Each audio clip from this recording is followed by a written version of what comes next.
Hidup ini untuk apa sebenarnya? Pernahkah pertanyaan itu muncul diam-diam di hatimu? Di saat kamu sudah berusaha, sudah bekerja keras, sudah berdoa, tapi hati tetap merasa kosong. Banyak orang hidup bertahun-tahun, namun tak pernah benar-benar tahu untuk apa ia diciptakan. Padahal Al-Quran tidak pernah membiarkan manusia hidup tanpa arah. Di dalamnya, Allah menjelaskan tujuan hidup dengan sangat jelas. Bukan satu, tapi ada beberapa tujuan besar yang sering kita lupakan tanpa sadar. Dan ketika seseorang mulai memahami tujuan hidupnya, cara ia memandang masalah akan berubah. Cara ia memandang rizki akan berubah. Bahkan cara ia memandang dirinya sendiri ikut berubah. Jika akhir-akhir ini hidupmu terasa berat, atau hatimu sering bertanya tanpa jawaban, dengarkan renungan ini sampai akhir. Karena bisa jadi, bukan hidupmu yang salah, tapi arah hidupmu yang belum kamu temukan. Banyak orang menjalani hidup dengan langkah yang terus bergerak, namun hatinya tertinggal di belakang. Pagi bangun dengan rutinitas yang sama, siang mengejar target yang sama, malam menutup hari dengan lelah yang sama.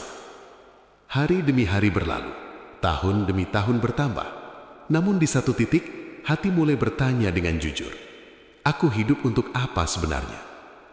Pertanyaan itu bukan tanda iman yang lemah, justru sering muncul pada orang-orang yang berpikir, yang hatinya masih hidup, yang tidak ingin sekadar lewat di dunia tanpa makna. Karena hidup bukan hanya tentang bernafas, bukan sekadar tentang bekerja, bukan hanya tentang bertahan sampai tua. Ada sesuatu yang lebih dalam dari itu. Al-Quran sejak awal sudah mengingatkan bahwa manusia tidak diciptakan secara sia-sia, tidak dibiarkan hidup tanpa arah, tidak dilepas begitu saja di dunia lalu ditinggalkan. Allah menciptakan manusia dengan tujuan yang jelas, namun seringkali tujuan itu tertutup oleh hiruk-pikuk kehidupan, tertutup oleh tuntutan dunia, oleh perbandingan sosial, oleh keinginan untuk diakui, dan oleh rasa takut tidak cukup. Banyak orang mengira tujuan hidup adalah kebahagiaan, padahal kebahagiaan hanyalah buah, bukan akar. Sebagian mengira tujuan hidup adalah kekayaan, padahal harta hanyalah alat, bukan tujuan. Sebagian lagi mengira tujuan hidup adalah dihormati manusia, padahal penghormatan manusia sangat rapuh dan sementara. Disinilah Al-Quran meluruskan arah, bahwa hidup ini bukan tentang menjadi siapa di mata manusia, tetapi tentang menjadi apa di sisi Allah. Bukan tentang seberapa banyak yang kita kumpulkan, tetapi seberapa benar arah langkah kita. Ketika Al-Quran berbicara tentang tujuan hidup, yang pertama kali ditekankan bukanlah dunia, melainkan hubungan manusia dengan penciptanya. Karena tanpa hubungan yang benar dengan Allah, semua pencapaian akan terasa hampa.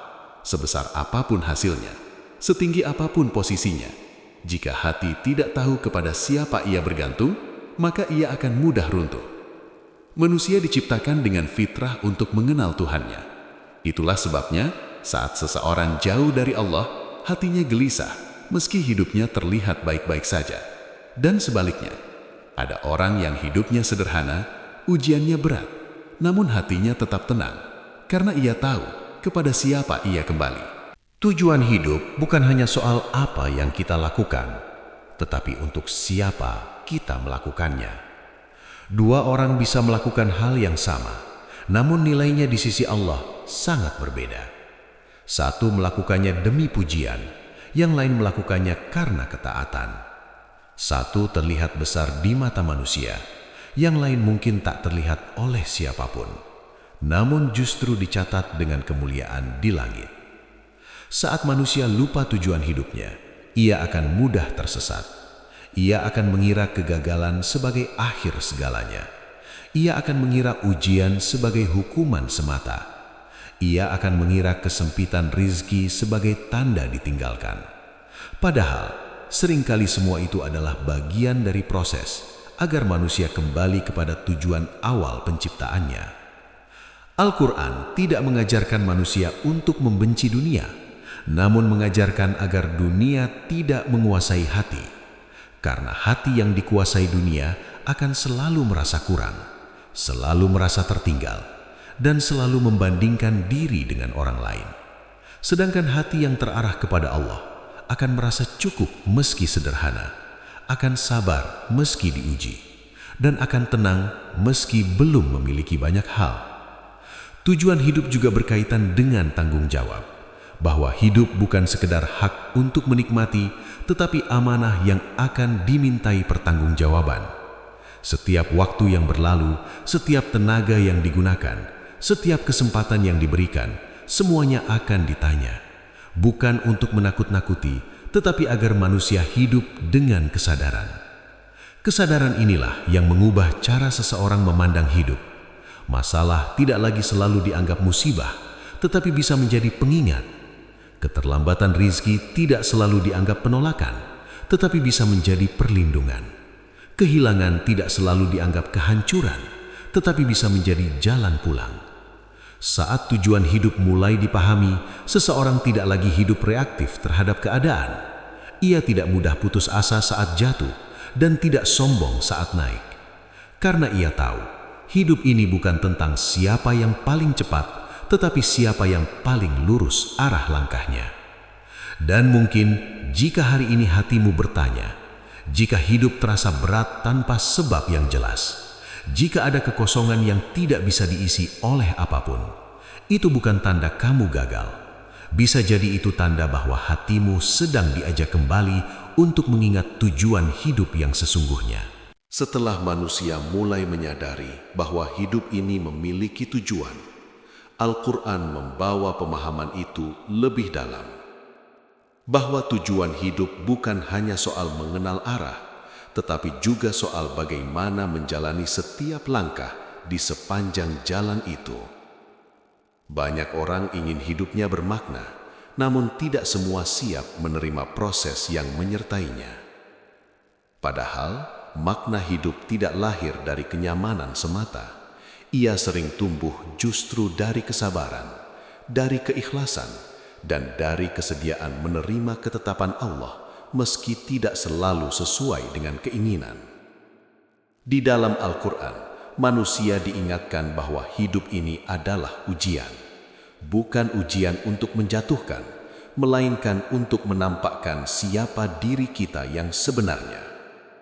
Ujian tidak selalu berupa kesulitan, kadang justru berupa kelapangan, karena tidak semua orang mampu bersyukur saat diberi, dan tidak semua orang mampu bersabar saat diuji.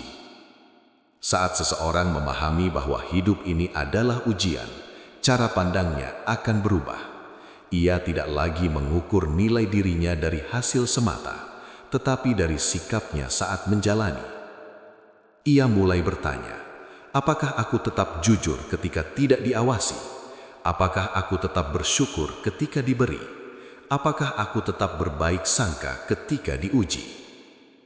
Tujuan hidup menurut Al-Quran juga mengajarkan keseimbangan, bahwa manusia tidak diciptakan hanya untuk akhirat hingga melupakan dunia, dan tidak pula diciptakan hanya untuk dunia hingga melupakan akhirat. Hidup dijalani dengan kaki yang berpijak di bumi, namun hati yang terikat ke langit. Inilah yang sering hilang dalam kehidupan modern.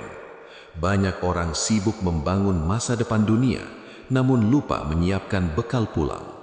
Sebagian terlalu takut miskin hingga melupakan halal dan haram. Sebagian terlalu mengejar pengakuan hingga mengorbankan ketenangan hati. Padahal, Al-Quran mengajarkan bahwa keberhasilan sejati bukan diukur dari seberapa tinggi posisi, melainkan dari seberapa bersih hati. Bukan dari seberapa banyak yang dimiliki, melainkan dari seberapa banyak yang bisa dipertanggungjawabkan.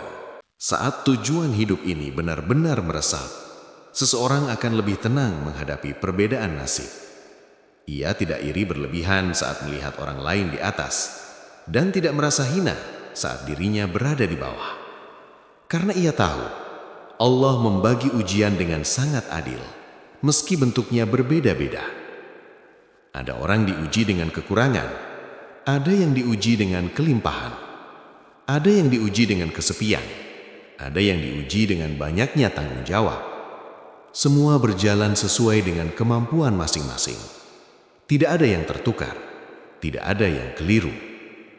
Tujuan hidup juga mengajarkan manusia untuk tidak menjadikan dunia sebagai tujuan akhir. Karena apapun yang kita kejar di dunia akan berhenti saat napas terakhir diambil. Yang tersisa bukan jabatan, bukan harta, bukan pujian, melainkan amal dan keadaan hati saat menghadap Allah. Kesadaran ini perlahan mengubah prioritas hidup. Hal-hal yang dulu terasa sangat penting mulai terlihat lebih kecil, dan hal-hal yang dulu diabaikan justru mulai terasa berharga.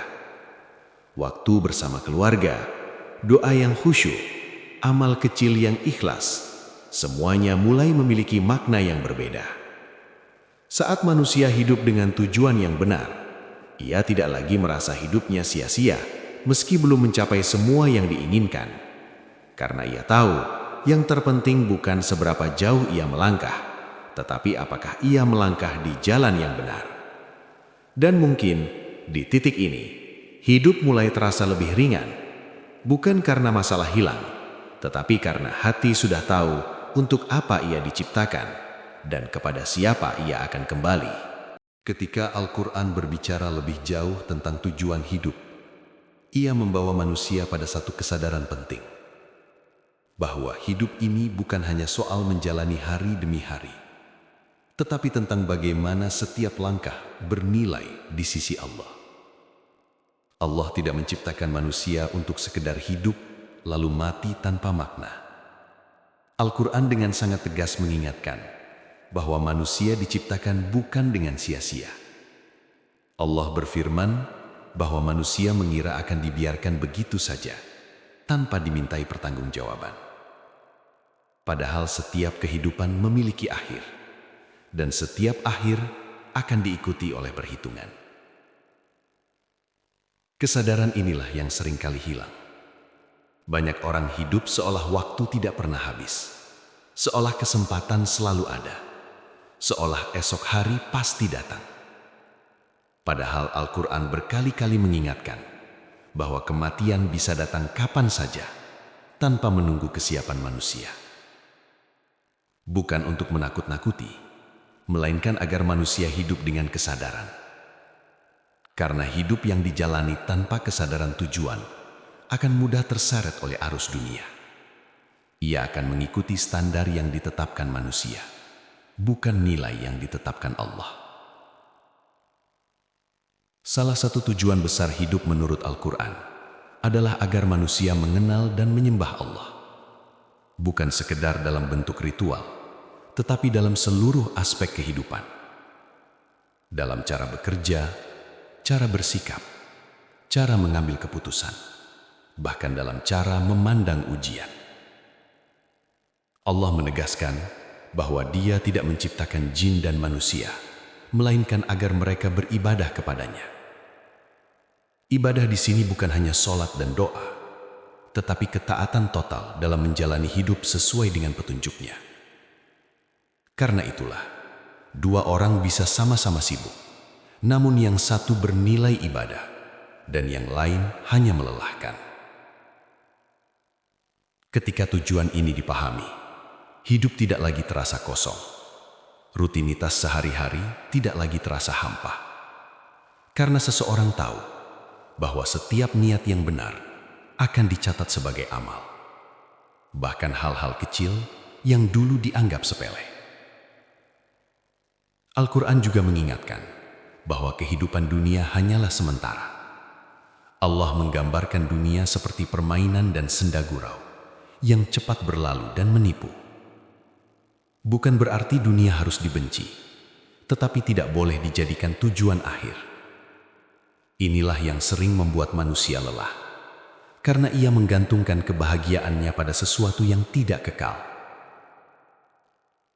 Ketika dunia sesuai harapan, ia merasa bahagia. Namun ketika dunia berbalik, ia hancur sepenuhnya.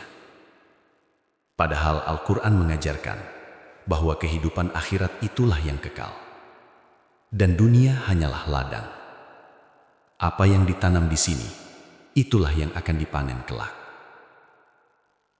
Kesadaran ini membuat seseorang lebih berhati-hati dalam hidup. Bukan karena takut kehilangan dunia, tetapi karena takut kehilangan nilai di sisi Allah. Tujuan hidup juga berkaitan erat dengan amanah sebagai khalifah di bumi. Manusia diberi peran untuk menjaga, memperbaiki, dan tidak merusak. Baik dalam lingkup keluarga, masyarakat, maupun lingkungan. Setiap peran memiliki tanggung jawab. Setiap tanggung jawab akan ditanya. Al-Quran menggambarkan bahwa amanah pernah ditawarkan kepada langit, bumi, dan gunung, namun mereka enggan memikulnya. Manusia menerimanya, bukan karena manusia paling kuat, tetapi karena manusia diberi pilihan dan akan dimintai pertanggungjawaban.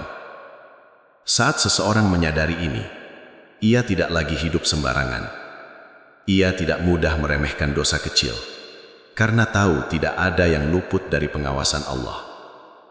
Ia juga tidak mudah putus asa dalam kebaikan, karena tahu tidak ada amal yang sia-sia. Allah berjanji bahwa siapapun yang berbuat kebaikan sebesar zarrah pun akan melihat balasannya. Dan siapapun yang berbuat keburukan sebesar zarrah pun akan melihat balasannya. Janji ini bukan sekadar ancaman, tetapi juga penghiburan, bahwa kebaikan yang tidak dihargai manusia tetap dicatat oleh Allah. Tujuan hidup menurut Al-Quran juga membentuk cara seseorang menghadapi penderitaan. Ujian tidak lagi dilihat sebagai tanda kebencian Allah, melainkan sebagai bagian dari proses. Allah menegaskan bahwa Dia pasti menguji manusia dengan rasa takut, lapar, kekurangan harta, dan kehilangan. Namun bagi orang yang sabar, ada kabar gembira. Kesabaran di sini bukan berarti diam tanpa usaha, tetapi tetap berada di jalan yang benar meski hati terasa berat. Tetap menjaga iman meski keadaan tidak ramah. Tetap percaya kepada Allah meski doa belum terjawab. Saat tujuan hidup ini benar-benar dipahami, hidup tidak lagi terasa sia-sia. Air mata tidak lagi selalu dianggap kelemahan. Kesulitan tidak lagi selalu dianggap kegagalan.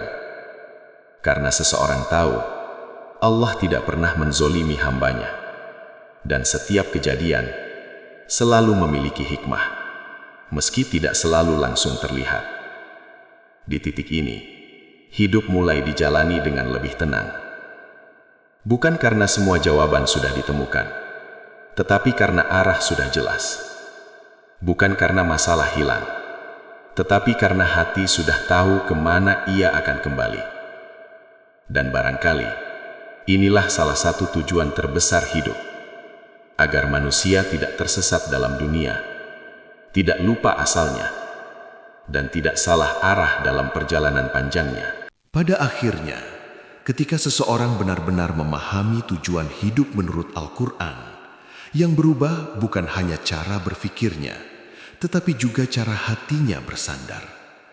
Ia tidak lagi menggantungkan ketenangan pada keadaan, tidak lagi menunggu dunia membaik untuk merasa damai. Karena ia tahu, ketenangan sejati tidak lahir dari luar, tetapi dari hati yang menemukan tempat kembalinya. Di titik inilah banyak ulama besar berbicara tentang makna hidup dengan sangat jernih. Bukan dengan teori yang rumit, tetapi dengan kebijaksanaan yang lahir dari pengalaman iman yang panjang. Salah satu nasihat yang sangat dalam datang dari Hasan Al-Basri. Beliau pernah mengingatkan bahwa dunia hanyalah persinggahan dan manusia di dalamnya hanyalah musafir. Musafir yang cerdas bukanlah yang membangun rumah megah di tengah perjalanan, tetapi yang menyiapkan bekal untuk tempat tinggal akhirnya. Nasihat ini bukan untuk menjauhkan manusia dari dunia, melainkan agar dunia tidak menipu hati. Banyak orang kelelahan bukan karena hidup terlalu berat, tetapi karena hatinya salah meletakkan harapan. Ia berharap pada manusia yang mudah berubah. Ia berharap pada keadaan yang tidak pernah stabil. Ia berharap pada hasil, bukan pada Allah yang mengatur hasil itu sendiri. Padahal, ketika tujuan hidup sudah jelas, harapan pun menemukan tempat yang benar. Hati tidak lagi rapuh saat rencana gagal, dan tidak lagi sombong saat rencana berhasil. Karena yang dikejar bukan hasil semata, melainkan ridho Allah dalam setiap proses. Nasihat lain yang sangat menenangkan datang dari Al-Ghazali. Beliau menjelaskan bahwa sumber kegelisahan manusia adalah hati yang terpaut pada selain Allah. Semakin banyak sandaran, semakin besar potensi kecewa. Dan semakin sedikit sandaran namun tertuju kepada Allah, semakin kuat hati menghadapi apapun. Al-Ghazali mengingatkan bahwa dunia ini ibarat bayangan. Jika dikejar, ia akan menjauh. Namun jika diabaikan, ia justru akan mengikuti. Maka hidup tidak perlu dihabiskan untuk mengejar pengakuan, mengejar validasi, atau mengejar pembuktian kepada manusia. Cukuplah Allah yang mengetahui isi hati dan niat. Ketika seseorang mulai hidup dengan kesadaran ini, ia akan lebih lembut pada dirinya sendiri. Ia tidak lagi menyiksa diri dengan perbandingan, tidak lagi memaksa hidup berjalan sesuai standar orang lain. Ia mulai menerima bahwa setiap orang memiliki waktu, memiliki jalan, dan memiliki ujian yang berbeda. Tujuan hidup bukan menjadikan manusia sempurna, tetapi menjadikannya sadar. Sadar bahwa ia hamba, sadar bahwa ia lemah, sadar bahwa ia butuh pertolongan Allah dalam setiap tarikan nafasnya. Kesadaran inilah yang melahirkan ketenangan, bukan karena hidup tanpa masalah, tetapi karena hati tahu kemana harus kembali saat masalah datang.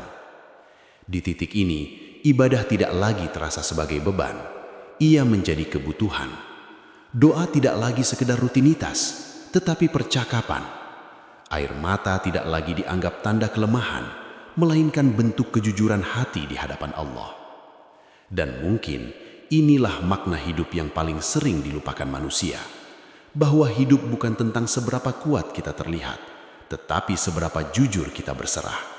Bukan tentang seberapa banyak yang kita genggam, tetapi seberapa ikhlas yang kita lepaskan demi mengikuti kehendak Allah. Saat tujuan hidup kembali lurus, kegagalan tidak lagi menghancurkan, dan keberhasilan tidak lagi memabukkan, karena keduanya hanya persinggahan. Yang abadi hanyalah hubungan antara hamba dan Robnya. Jika hari ini hidupmu terasa berat, jika langkahmu terasa lambat, jika hatimu sering bertanya tanpa suara, itu bukan tanda kamu tersesat. Bisa jadi itu tanda bahwa Allah sedang mengajakmu berhenti sejenak, meluruskan arah, dan kembali mengingat untuk apa kamu diciptakan. Tidak ada kata terlambat untuk hidup dengan tujuan yang benar. Selama nafas masih ada, selama hati masih bisa merasa, selama doa masih bisa terucap, pintu untuk kembali selalu terbuka. Dan ketika seseorang berjalan dengan tujuan hidup yang ditunjukkan Al-Quran, ia mungkin tidak selalu bahagia menurut dunia, tetapi ia akan tenang. Ia mungkin tidak selalu dipuji manusia, tetapi ia cukup di sisi Allah. Karena pada akhirnya, hidup ini bukan tentang bagaimana manusia mengingat kita, tetapi bagaimana Allah menerima kita saat kita kembali kepadanya. Jika renungan ini mengetuk hatimu, jangan simpan sendiri. Boleh jadi ada orang lain yang sedang diam-diam bertanya tentang arah hidupnya, dan Allah menjadikanmu jalan untuk menyampaikannya. Jika kamu merasa dikuatkan, cukup tekan tanda suka sebagai bentuk syukur. Bukan untuk kami, tetapi sebagai saksi bahwa hatimu masih hidup dan ingin belajar. Dan jika kamu ingin terus ditemani oleh renungan-renungan yang menenangkan hati dan mengingatkan arah hidup, kamu bisa berlangganan di channel ini, agar setiap kali hatimu lelah, ada pengingat yang kembali meluruskannya. Tuliskan di kolom komentar, bukan untuk dipamerkan, tetapi sebagai doa dan pengakuan jujur. Tujuan hidup apa yang sedang kamu cari saat ini? Biarkan kita saling mendoakan, karena seringkali kekuatan datang dari doa yang tidak saling mengenal. Semoga Allah menenangkan hatimu, meluruskan langkahmu, dan mengembalikan kita semua pada tujuan hidup yang diridhoinya.